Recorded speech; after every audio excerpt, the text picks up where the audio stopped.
Hello guys, આજે કંપનીમાં જમણવાર હતું એટલે અત્યારે જમણવારનો સમય થઈ જશે એટલે બધા આવ્યા છે. અહીંયા જો પકોડી રાખી છે, આ બધા લાઈનમાં પકોડી ખાય છે.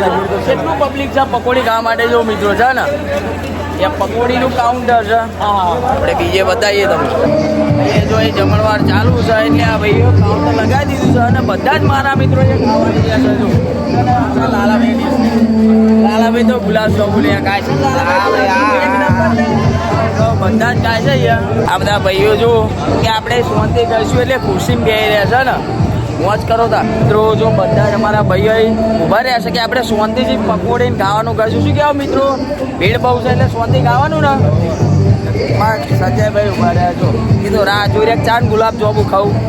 એ ભાઈ બેસી રહ્યા છે, આ મિત્રો લઈ લીધી છે, ખાવા બેસી રહ્યા છે. આપણા કંપનીના જેમ છે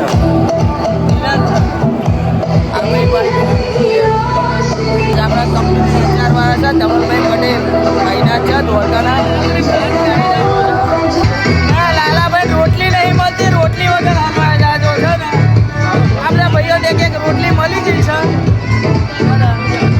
મુકાભાઈ તો ડાયરેક્ટ દાળ ભાત જ ખાવા કે આપણે આ ડીશમાં ખાવાનું છે. અમારે સંદીપભાઈ મારે બેના ભેરું ખાવાનું છે. अंडे जी उनको दिल्ली चाट बहुत पसंद है, खा रहे हैं अभी देखो, उनको भी बहुत पसंद है ना. हमारा पीएम राठौड़ પણ પકોડી ખાવા આવી ગયા છે અને દિલ્હી ચાટ ખાવા આવી ગયા. લાઈનમાં લાગી જશે જોશે ને, આ દિલ્હી ચાટ બને છે જોશે ને. સુનિલભાઈ પણ છે, મુકેશભાઈ પણ છે.